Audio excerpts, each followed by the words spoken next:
All right, welcome back to today's episode of Words of the Wise. Today I have Chief Schneider from Placid PD in Florida.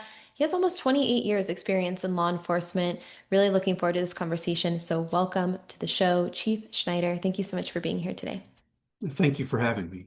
Of course, I really am looking forward to this conversation. I feel like you have a lot of really interesting things to say and concepts that I've never heard of before. And I've talked to a lot of people, so I'm really excited to learn from you today.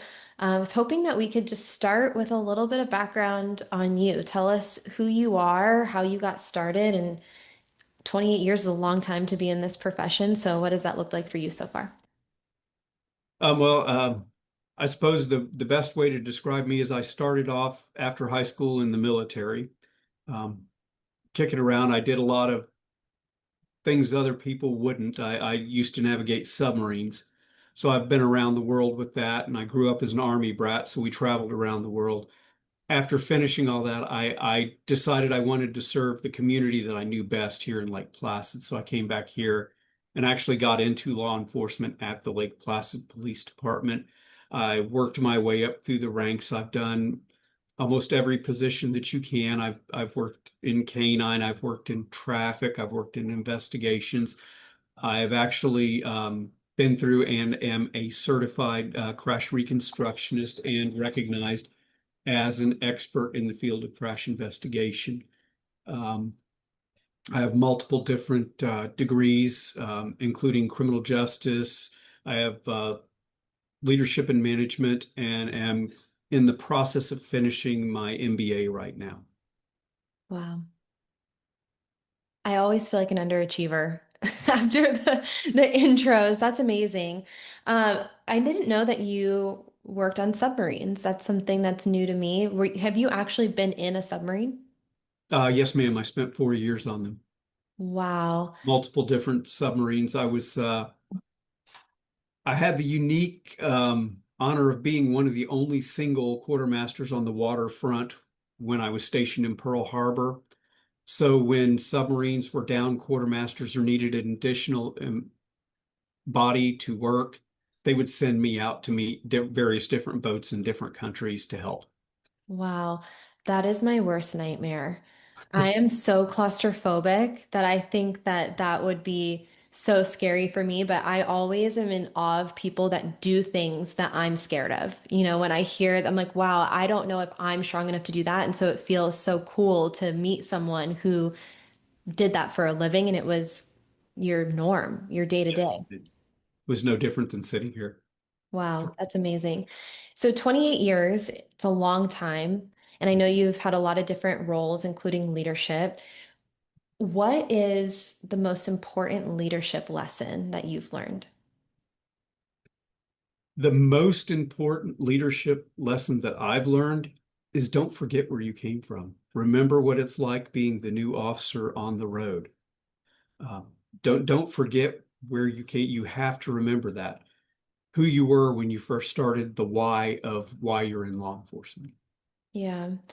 I think it does a couple things when you do that because I have to remind myself that too. I think that sometimes one, we can't empathize with people who are brand new because we forget what it's like to be new at something, right? And so when you can remind yourself, hey, at one point in your life, in your career, these things were also very hard for you. You were also learning these things, and it wasn't second nature like it is now. And so to have a little bit of empathy for people who are learning the trade, who are brand new, maybe understanding the feeling of being scared of something or not wanting to mess up or whatever it is, it's like kind of remembering the feeling of being new at something. But I also think that it gives you perspective to understand how far you've come too.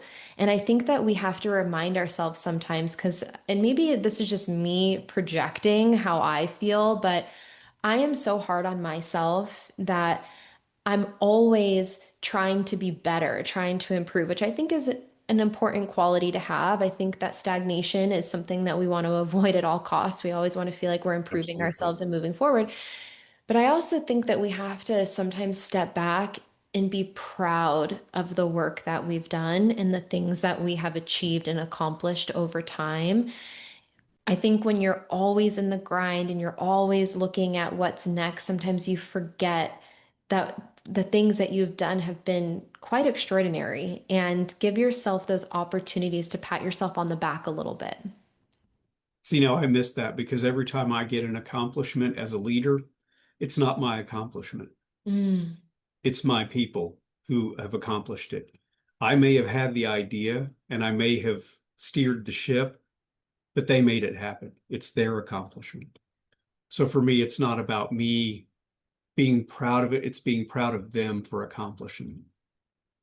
Yeah, I mean, I think that we could go down like a rabbit hole Oh, of rabbit hole going back and there. forth on this because I agree with you. And I say this all the time. The best things that I've done in my career have been the ideas of other people. I've just been the person to implement those things, so it's not about me, it's about you guys all the time. Um, but I would play a little bit of devil's advocate that the reason why you're in that seat to be able to be in that position to see the accomplishments of everybody else is because of the hard work that got you there. And so, being proud of the accomplishments and the things that have got you to that seat. So now you're in a different position to be proud of everybody else, so maybe you can still do that. Maybe you can still give yourself a little pat on the back. Absolutely. When you and I talked offline, we talked a lot about wellness, of course, but you shared with me some of your own personal experiences with wellness and, kind of what this career can do to you over a long period of time with shift work and stress. And so I was hoping you could give us a little bit of your own personal experience with wellness. Well, I can tell you, working midnight shift is one of the worst things we can do, especially to our body. It is directly contradictory to who we are as animals. We're not supposed to be up all night. We're not supposed to do all that. It truly is hard on the officers. And I can tell you, I did 15 years of night shift Mm, straight. wow. And in that time, while I was on night shift, I ballooned to almost 330 pounds. I was not in shape. The rhythm I had set for myself was not in any way, shape, or form healthy. It truly was bad for me, and I was on my way to dying if I didn't change my habits. Fortunately, I finally figured out what I was doing wrong. Back then, we really didn't have programs for officer health and wellness. It was pretty much left up to you. So, I mean, we would come in from a night shift, you would go and, everybody would meet at the Greasy Spoon to eat breakfast together, and you never ate a healthy breakfast. In the area we're in, nothing's open at night. So your dinner consisted of hot dogs off the roller at your local gas station that was open. Sure. So it was never about health. And let's face it, we sat alone in the old Crown Vic cars. You were alone in your car for 12-hour shift riding around. Something happens, you get up, you take off running. Well, your body's not designed for that. You're supposed to stretch a little bit before that much physical exertion, and you wind up hurting yourself, but you don't want to admit that you've hurt yourself because you have to be the tough cop. So you would injure yourself, but you wouldn't admit it to yourself and you wouldn't admit it to anybody else. And you continue, and it is continuous beating and just destroying your own body, not just physically, but mentally as well. You don't understand the mental anguish you're going through and what it's doing to you and to your family. Yeah. Um, like I said, I was able to figure it out and turn it around and bring my weight back down. Now I run in 5Ks, and I'm actually currently training for a half marathon to get a little bit more out of it. I think that the physical well-being ties directly to the mental well-being. You have to be physically fit to be mentally fit.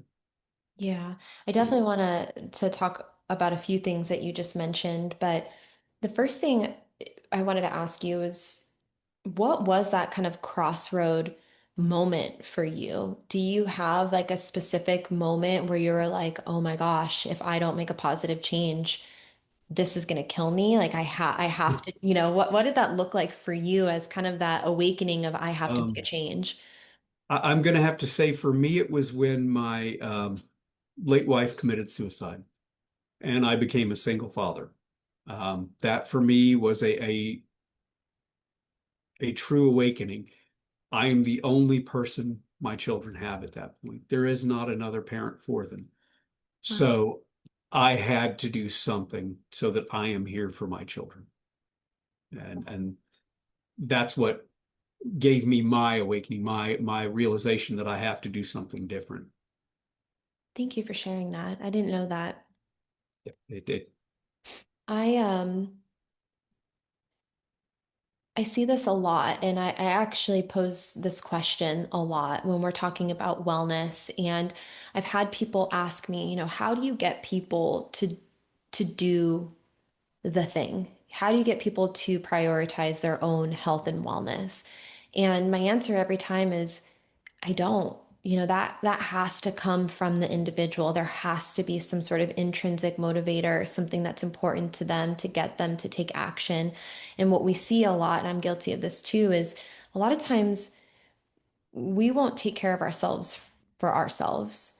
There, there's usually someone or something that we're willing to do it for, but it's not always for us. We're really good at taking care of other people, especially you in law enforcement, really good at taking care of other people, maybe not so good about taking care of, ourselves. And so I do always ask that question of, if not you, then for who? If you're not willing to take care of yourself for you, who are you willing to do it for? And it sounds to me like there was a moment where you said, this is for my family, this is for my kids. Like I'm going to do this so that I can be there for them. And I think that is so powerful, and it's a reason to get out of bed. It's a yes. reason to take action. And honestly, my oldest daughter, she would work out with me when she was in on her swim team in high school. She would work out with me. We'd get up early in the morning to work out together. Yeah, So it actually, I had a partner in it then.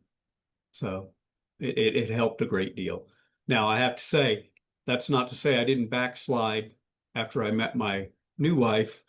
Um, love does come with weight.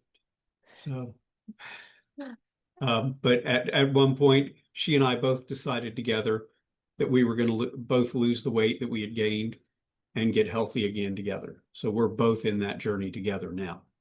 I love that. Yeah, I think it's an important reminder. I'm so glad that you said that, not every journey is a straight line. No. Oftentimes there's a lot of zigzags that come along with it. And I think sometimes when we talk about our achievements and the things that we've done, we forget to mention the peaks and valleys that come with that progress, and sometimes when people look at us, and they look at you and you look great, they don't understand what it took to get there because oftentimes we don't share that, right? It's always like kind of the highlight reels, people see everyone kind of at the top of their game, and sometimes that can feel really discouraging to people who are at square one. Someone who hasn't been taking care of themselves, when they look at you and you look great and you're running 5Ks and you're, doing all this stuff, and they're like, wow, like, I don't know if I can get there. But I think if we start to have these conversations of, hey, I was there once. I was at this point where I had gained a lot of weight, or I was at this point where I wasn't taking care of myself. And this was my trajectory, and there was a lot of ups and downs and backslides and restarting that came with that. I think that we can start to not only normalize it, but we can start to, give people that hope that it's possible, and that if you do try and you backslide, it's okay, as long as we keep that momentum going, and we get back up and we try again. Hmm. Oh, absolutely. And again, like I said, I'm not perfect. I've gone up and down, but I'm at a point, and like I said, as the leader, I am trying to set the example for everyone that I work with. If I can do it, they can do it. They know what I was. They saw me when I was out of shape. They've seen me struggle to come back and how hard I've worked to get to it. So hopefully that gives them some motivation and realization that they can do it too. Yeah, I love it. I did want to talk a little bit about something that you mentioned, and it was kind of this like cycle. You're alone, you're working night shifts, maybe eating from the gas station, and then you're in your car for, long periods of time, and then all of a sudden you're running and now you're injuring yourself and, now you don't want to tell people and you're kind of, hiding these things. And how did you see, in yourself, and maybe now as a leader, how do you see in others, how not taking care of yourself impacts performance, wellness, creates more injuries? Did you see a direct correlation between wellness, either lack of wellness, or, when you're taking care of yourself with decision making, with injury prevention? Because we try to promote proactive wellness as much as we can, but I think sometimes, unfortunately, you have to go through it to understand it. So, what was your experience with that, either within yourself or as a leader? Honestly, I would say that I was less willing to do the work that needed to be done out here. I was always looking for the easy way out, just like anyone else. When you're tired, you don't want to do it. You feel like you're being forced. It creates anger in you and animosity towards the job, towards anyone really around you, because I don't think that I realized why I was so angry at the time and why I was always so I don't want to say angry, irritable. Um, on the job, I could come in and do my job. I would get my job done. But then when I got home, you want to sit down and just to quote the emotional survival for law enforcement in my magic chair. Hmm. And I would hit that magic chair and I wouldn't want to be bothered and I would zone out. And when I was bothered, I would get mad at my kids, at my wife, or at anyone that bothered me when I was in that. And that honestly, if you continue to read the book, it's not where you want to be. Yeah. Um, I finally realized what I was doing by doing that. And honestly, I've spoke with my wife, and she'll tell me, sometimes I will sit in that chair and I zone out, and I don't hear anyone around me, and it's not intentional. It's really not. She has to remind me that I'm doing it because I don't realize I'm doing it. But she will help me and guide me back Yeah. to where I'm not getting irritable when they're bothering me. Like, why are you bothering me? Why are you starting the fight? Telling me I'm not listening. You haven't said anything. And then she'll tell me, Mark, I've been talking to you for 10 minutes. You've not been listening. You've been zoned out again. And I have to do that. And then I'm like, oh man, I did it again. I've got to do something to fix that. And unfortunately, it's just something that happened. It's part of the PTSD and the the issue stress has given us. If you look on the average, a normal person, they're going to see 3 to 8 major traumatic events in their life. And I think the last number they actually put out for law enforcement officers is approximately 187 Um, traumatic events that we see in our life. So that there's going to be some emotional scarring somewhere in there. It's just going to happen. You're going to have it. yeah. And I feel like kind of that is you have to have a good relationship with someone who can bring you back to. And like I said, my wife is the one who does it for me. She Yeah. brings me back and reminds me and tells me, Mark, the kids were out here trying to talk to you. You weren't listening. And then I have to go back and apologize to them, tell them, look, I didn't mean to do that, and try to talk to them and find out what was going on. Yeah.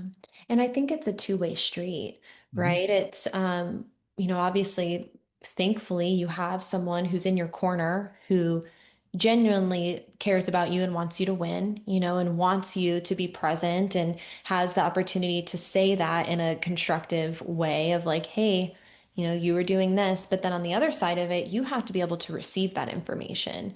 And Yes. I've And had that's to the hard learn part. this. I was gonna say, I've had to learn this the hard way. I for a really long time, through my own personal traumas and things that I had gone through, I was very emotionally reactive. And if anyone was at all confrontational, or if I perceived it to be confrontational, it might not have even been confrontational. It might have been someone genuinely caring about me. And I was immediately just on the defense, very quick and nasty to respond.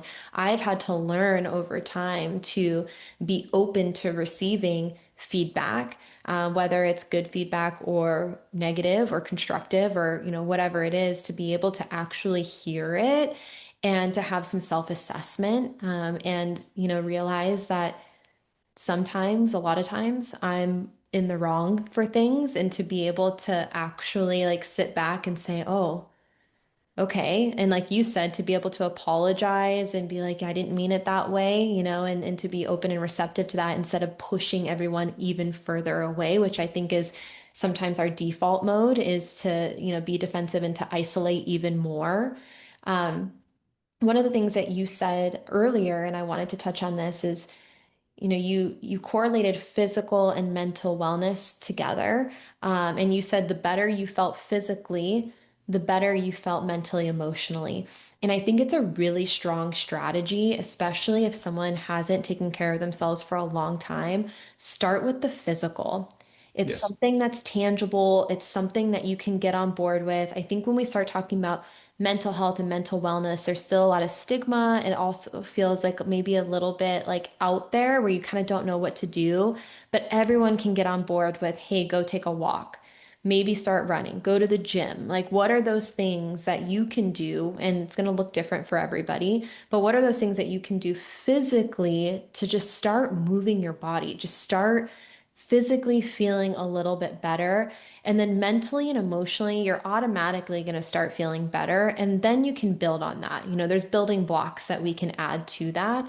And how do we avoid the escaping and numbing and avoiding? Because, like you said, kind of sitting in that magic chair and just Yep. like avoiding everything.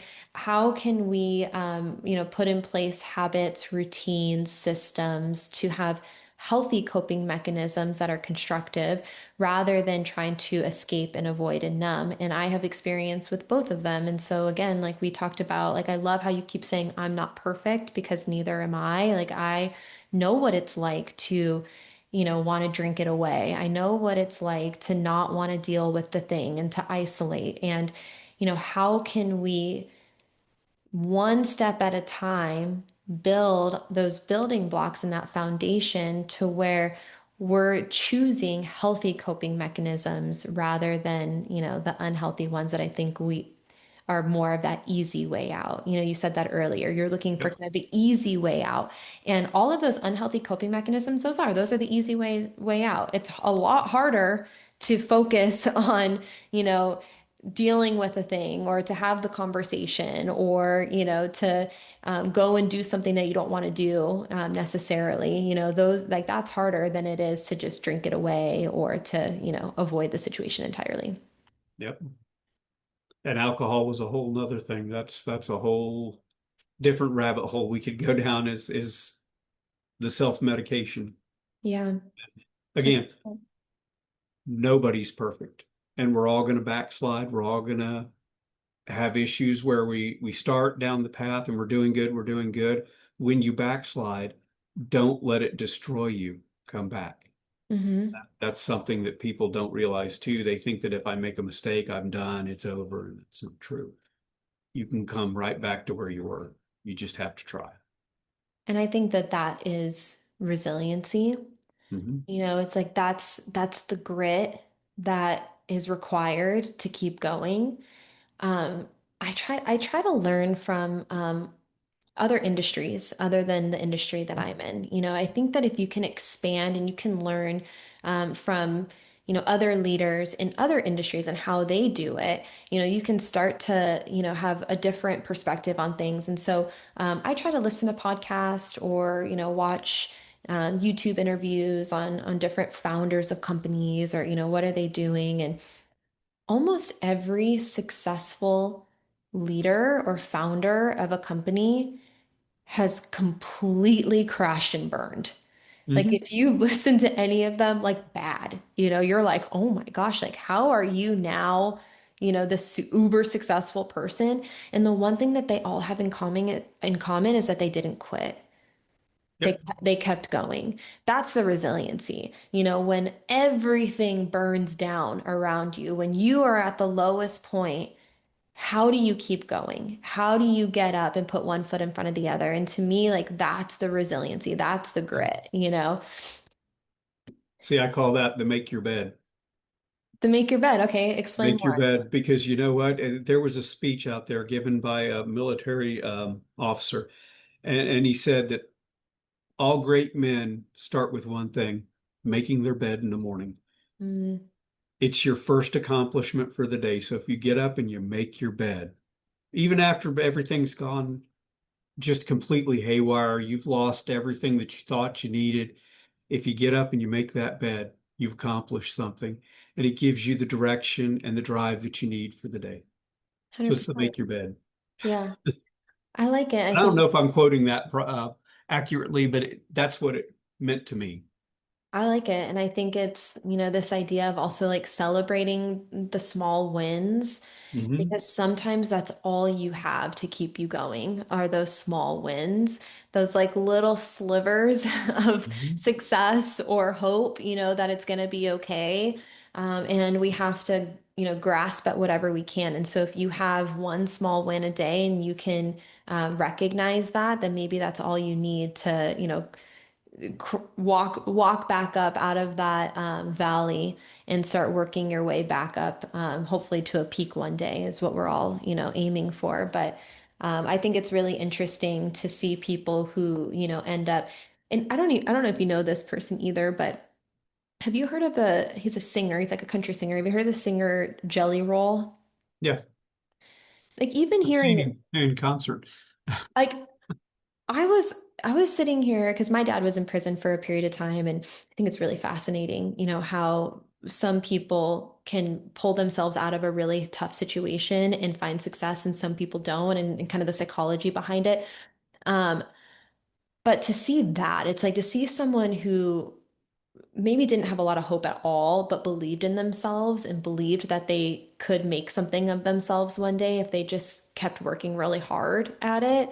And I'm like imagining him like in his cell block, writing songs and just singing at the top of his lungs, and like, everyone in the prison hearing him, do this. And now he's one of the biggest stars in the world. And Yep. he pulled himself out of that situation. So it's just another prime example of like, how do you keep going? How do you believe in yourself and the mission so much that no matter what circumstance you have, no matter how bad it feels, no matter how dark it is, that you know that there is light at the end. And I don't know, sometimes it's easier to talk about, right? It's easier when you're, in a good spot to talk about those things. And when you're in hard times, it's a little bit harder to see the light. But, my hope is that through these conversations, people will understand no matter where you are right now, there is always light at the end. Yes, there is. You just have to keep one foot in front of the other. Just keep moving. 100%. So one of the things that we talked about, I thought this was really interesting because I've actually never heard of it put this way, and I was hoping that you could give an explanation. You said that there are three sides of suicide, and that there's kind of a perfect storm that's being created, through this profession. And so I was hoping you could give your explanation that you gave me because I thought it was really interesting. It's akin to the fire triad where you need three things to get a good fire. Well, for someone to commit suicide, there's three things you need. First, they have to be hopeless, then they have to be helpless. And honestly, we do that to ourselves in law enforcement first by singling ourselves out, setting ourselves aside, putting a single person in a car by themselves. You know, if you look at Maslow's hierarchy of needs, part of what we need is to have each other to socialize. Mm. So we're directly contradicting that, sticking ourselves in a car by ourselves for 12-hour shifts alone. Then in law enforcement, we teach you that you always have to be in control. And as you're in this career longer and longer, that control, you have to have it more and more and more. Then you teach not to trust people. You can't trust people. You don't know who has a weapon on them. You don't know who's going to try to kill you. and you continue to distrust, distrust, distrust. And for us to be good cops, we have to have control and not trust. Well, that creates helplessness and hopelessness right there, right out of the box, because you can't control everything all the time. Mm. When you can't control it, it makes you feel helpless. Not being able to trust people, you're creating that feeling of hopelessness in a person. So we've done that to ourselves as law enforcement officers right off the bat. We have that. The only thing that's left that you have to get is a feeling of worthlessness. Our our need for control and our need to not trust push people away from us. So it's not a far stretch for us to feel worthless when we have no one else around us that we can turn to for help. So Oh, we're setting ourselves up for that triad, that suicide triad, to commit suicide. We're doing it to ourselves by not giving ourselves the tools to deal with that. We have to understand that when we are at work, we are at work. When we're off work, we are off work. You have to bring down the walls. You have to be able to let go of that control when you're off work. You have to be able to trust the people in your life. And the only way to do that is for you to make a conscious effort to do it. And each person has to do this for themselves. They really do. And the only way you can do that is remember why you got into this profession. You were in law enforcement at one time as well, if I read that, or no? Okay, no. you've been around it a lot. Yeah. When everyone comes into this profession, it doesn't matter how they phrase it. We all came into this profession for the same reason. We want to help. You want to help people, and that's fundamentally who we are. You forget that as you're going along our hero's path down our journey through this career. You forget why I got into this profession. You have to bring yourself back and you have to remind yourself, why did I get into this? I wanted to help people. I wanted to do good. I wanted to do good for my community. I wanted to do good for my fellow citizens. And by remembering your why, you can bring yourself back and help bring those walls down. This is why I'm doing it, is to trust people, because I have a fundamental trust in who people are and that we're fundamentally good. Not everyone's bad, even though sometimes it's hard to see that. We deal with the lower 10% of the population 90% of the time. So it's hard to remember that there are good people out there. Yeah. And that again, that drives us away from our why. You have to remember that why and bring those walls down. Um, I could go on a long time about this. I don't want to bore people, and it's my perspective on things. And I have to tell you, I went to a seminar by Kent Williams, Chief Kent Williams. He writes the book Breach Point. His teaching and what he says in his book and what he says in his seminars, they really strike home. They really do. And I would recommend everybody going and seeing him. It's part of what helped me the second time around, bringing myself back into focus. Um, because he is telling the truth when he says, you have to let those walls down. You have to trust, and you have to have you have to lose the control. You can't live your life like that. If you do, you're going to be that cop that's a drinking, looking for the answers in the bottom of the bottle when you're alone at your retirement. And yeah, you made it to retirement. That's great. But who do you have with you? You don't have a wife. Your kids won't talk to you anymore because they want nothing to do with you. Because the way you've been their whole life and that control you had to have, you treated them like suspects. You have to leave work at work. And if we taught in the academy how to deal with this, because that's where we start veering off the path in the academy. When you go through the academy, every simulation they put you through, someone's trying to kill you. Mm. There's someone jumping out of a trunk with a gun shooting you. There's someone jumping out of a closet with a gun shooting you. We're training worst case scenario, but we forget to tell them, hey, that's not the way it always is. You have to put this away and realize that sometimes when you go in these situations, they're just honest people who are not trying to kill you.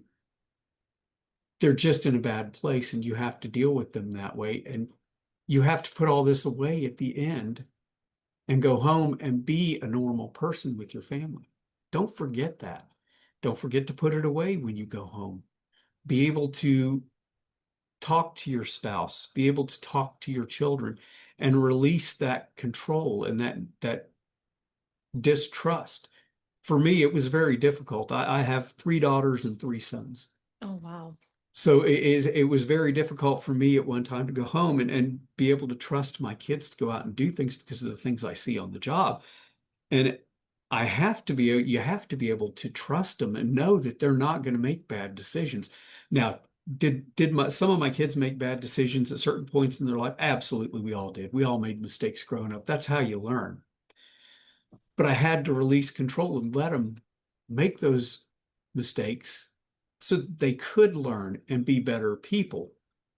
And I have to tell you, I'm very proud of every one of my children. They're all doing wonderfully well in their chosen professions, and I couldn't be happier that they've turned into the adults that they've turned into.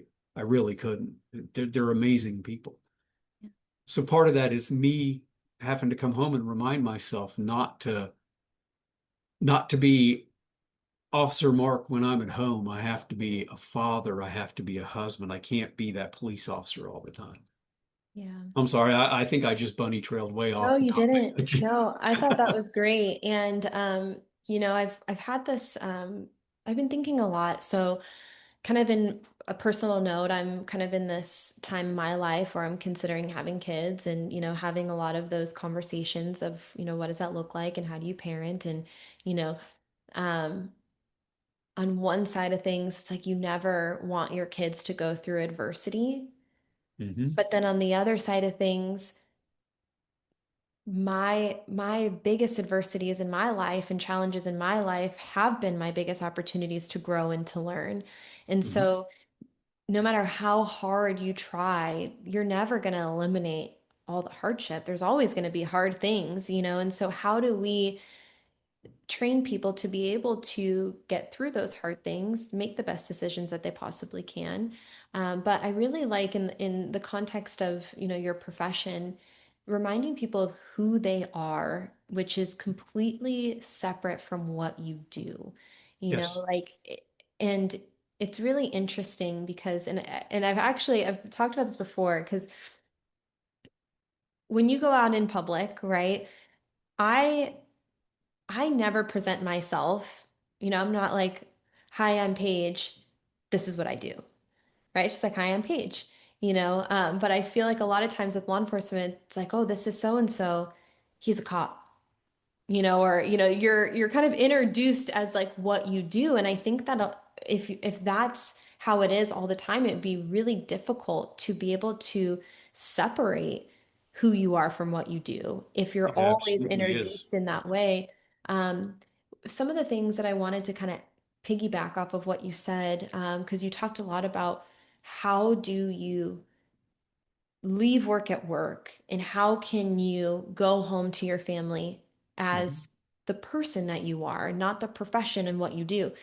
And there are a few strategies that have been proven to be really successful that are really simple because I think that a lot of times, when we talk about these things, people are like, well, how do I do that?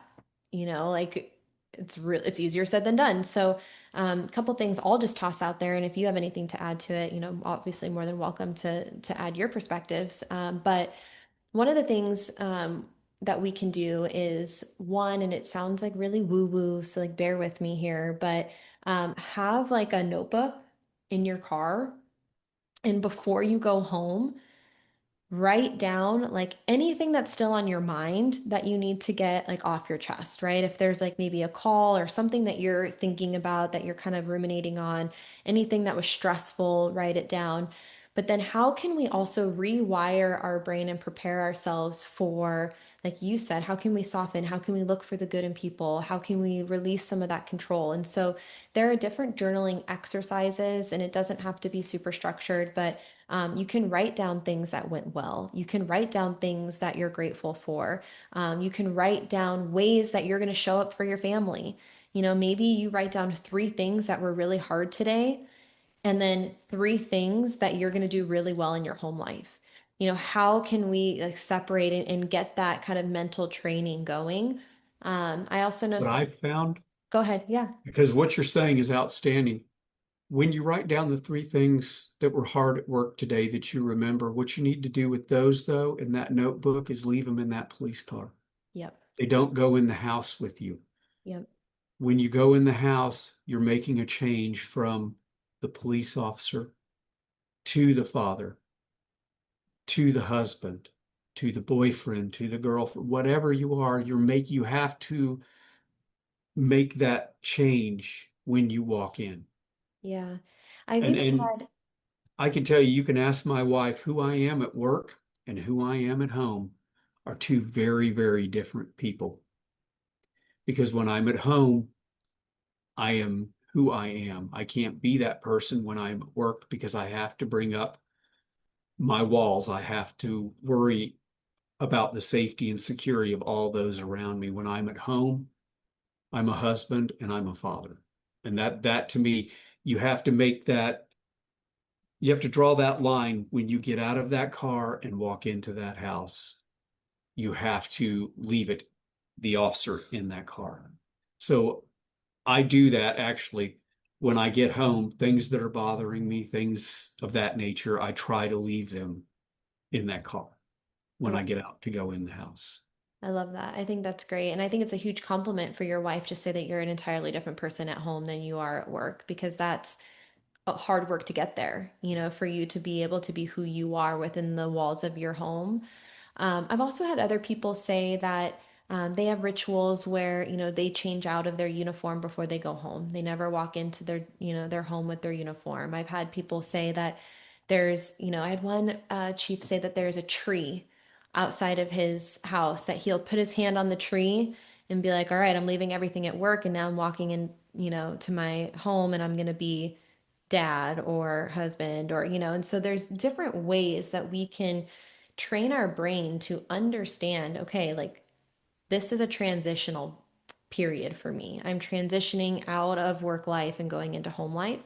And then I've had other people say kind of the opposite too, transitioning from home life to work life, being able to say, okay, now I'm here. These are the things that I'm doing now to prepare myself for what's to come within my professional life as well. Absolutely. That all goes with donning the equipment when you're getting ready. You have to get your mindset as well, not just putting on the clothes, but you have to put your mindset on as well Yeah, love when it. you're going to work. You mentioned this before, but I do kind of want to just kind of circle back to it. But as part of your wellness offerings within your organization, there are two books that you give to everybody. One is Emotional Survival Yes. by Dr. Gil Martin, and then the other one was Breach Point. Yes, by Chief Kent Williams. Okay. And everyone in the organization gets these two books as a starting point. Is that how you do it? Or Well, it didn't because when I started it, we had people that had already been here for a while. sure. So yes, everybody has gotten it, but as we bring new employees on now, they get it with part of their onboarding packet is these two books. And it's referenced in their interviews with me and their discussions with me as they're coming in. It's referenced. And I try to impress upon them how important it is to read these books and take the lessons that these books teach to heart because it will keep you sane. It'll also make it to your retirement with someone and if well with your significant other and your family there with you. We see too much in this profession the divorce rate. I mean, it's just astronomical. It's right up there with the military. Um, what good is getting that retirement if you have no one to share it with? You want to reach that finish line, and that's honestly that's what we're all shooting for is to get to retirement and have a good retirement and a good life with our families afterwards. What good is it getting there if you don't have anyone to share it with? So the two books in unison will help you get there with the other people. You don't want to get there without it. Then you've just giving yourself the third side of that triangle, the worthlessness. You feel worthless because you have no one there with you. You're there alone. That's where worthlessness comes in, is it's us talking to ourselves. If you were better, you could have had this, you could have had that. No, we don't want to get there. We don't want to put the third side to that triad. We want to eliminate that. So these two books actually, I reread them regularly just to remind myself, because again, I'm not perfect. I don't remember everything. And like everyone else, I fall back into my old habits. Yeah. And I have to, it's a conscious effort and a daily struggle to keep yourself out of that. And every law enforcement officer has to face that at some point in their career. I think it's also a reminder that wellness and self-development, because I think that they're synonymous, Hmm. can't talk today, with each other. I think that one helps the other and vice versa, but it's a reminder that it's not a destination, it's a journey. Yep. I know that that sounds so cliche, but I think that when we can recognize that there's fluidity, and we're always changing, and we should be, and we should encourage that. There's growth. I don't want to be the same as I was yesterday. I'm hoping that I'm a little bit better. And if I'm not, if I backslide, how can I continue to try to reach that next best version of myself? And so if we can remind everyone that it's not this rigid thing, it's fluid, it's a destination, excuse me, it's a journey, it's not a destination. We're always trying to improve ourselves. Then I think that we can give ourselves the grace that we need to keep going. So I appreciate you shouting out those two books. I knew of one of them, but I didn't know of the other one. And so anyone who's listening, maybe that's another one to add to your repertoire. Yeah. You already said this earlier. However, I have to ask the question, what words of wisdom would you share with someone who's earlier in their career? Maybe something that you wish you would have known earlier, or something that's helped you along the way. Never forget your why. Never forget why you came into this profession. Keep it close to your heart. And remember, you came into this profession to make a change and help people. You can do that. It may not feel like it at times, but you are making a difference, whether you know it or not. You've made a difference in someone's life somewhere, somehow. So don't forget your why. Love it. Thank you. Thank you for being here today. I really appreciate your time, and thank you for sharing your words of wisdom and insights with our listeners. I appreciate you. Thank you.